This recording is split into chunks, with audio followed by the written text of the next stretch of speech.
আসসালামু আলাইকুম। ৭ এর খ নম্বর সমস্যার সমাধান। দেখেন এখানে বলতেছে যে 6x - y, 13 = 1, 3x + 2y হলে x, y এর মান নির্ণয় করো। তো দেওয়া আছে আমাদের এই অংশটা। ঠিক আছে? তো ক্রমজোড়ের শর্ত অনুসারে আমরা এই প্রথমটা সমান এই প্রথমটা লিখব। আর এই দ্বিতীয়টা সমান এই দ্বিতীয়টা লিখব। ঠিক আছে? তো এজন্য আমরা লিখলাম যে ক্রমজোড়ের সমান অনুসারে আমরা দুটি সমীকরণ পাই। একটা হচ্ছে 6x - y = 1, অর্থাৎ এটা সমান এটা। আরেকটা কি 13 = 3x + 2y, 13 = 3x + 2y। ঠিক আছে?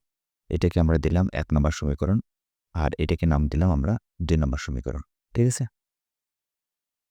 এখন কি করব? সমীকরণ ১ নং থেকে y এর মান বের করি। ১ নম্বর সমীকরণ থেকে প্রথমে আমরা y এর মানটা বের করে নিই। হুম? তো সমীকরণ ১ নং এ কি দেওয়া আছে? 6x - y = 1 দেওয়া আছে। তো এখান থেকে y = আমরা কি লিখতে পারি বলেন তো? এরকম লিখতে পারি ব্যাপারটা। আ এখানে তো 6x আছে, প্লাস 1 টা যদি ডান পাশ থেকে বাম পাশে নিয়ে আসি তাহলে -1 = এই -y টা যদি বাম পাশ থেকে আমরা ডান পাশে নিয়ে যাই তাহলে +y হয়ে যাচ্ছে। ঠিক আছে? তাহলে মানে ব্যাপারটা কি দাঁড়াচ্ছে? 6x - y = 1, তাই না? তো আমরা কি করছি? y-টাকে সরাসরি এই দিকে লিখছি, আর এই 6x - y-টাকে বাম পাশে লেখার কথা ওটাকে ডান পাশে লিখছি। তো এটা আমরা লিখতেই পারি, তাই না? তো এটা হচ্ছে আমাদের সমীকরণ নাম্বার ৩। ঠিক আছে? তার মানে y এর মান আমরা কত পাইলাম? ৩ নম্বর সমীকরণে 6x - 1 পাইলাম, তাই না? ওকে, এখন আসেন। এবার আমরা কি করব?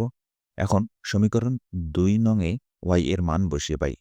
২ নম্বর সমীকরণটা আমরা কি করব? y এর মান বসিয়ে দেব।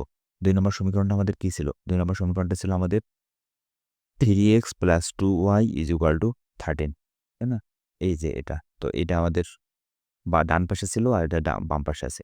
তো এটাকে আমরা কি করছি? একটু দিকটা পরিবর্তন করছি। তো এটা আমরা করতেই পারি। ঠিক আছে? তো এখান থেকে আমরা কি করব? y এর যে মান পেলাম 6x - 1 এটা বসায় দেব। তো দেখেন,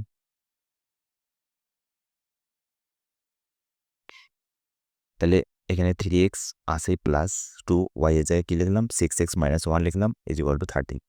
ওকে? 3x প্লাস এই যে ৬ × ১২x মাইনাস 2 আর 1 গুণ করলে আছে 2 = 13। তাহলে এখানে ৩ আর ১২ যোগ করলে আছে কত? ১৫x - 2 = 13। তাহলে 15x = 13 - 2 টা যদি এদিকে নিয়ে আসি তাহলে কি +2, তাহলে 13 + 2, তাহলে 15x = 13 আর ২ কত হয়? 15 হয়, তাই না? তাহলে x কত পাচ্ছি? এ 15 আর নিচে 15, তাই না? তাহলে x এই 15 যদি আমরা কেটে দিই তাহলে কত থাকছে? 1 থাকতেছে। ঠিক আছে? তাহলে এখন x এর মান সমীকরণ ২ এ বসিয়ে y এর মান নির্ণয় করি। x এর মান ৩ নম্বর সমীকরণে বসিয়ে আমরা কি করব?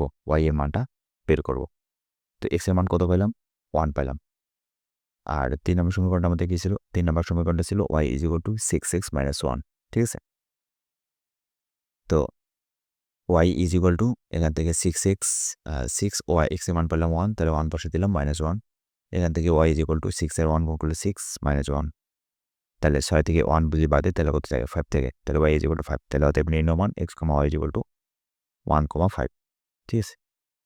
এই ছিল আমাদের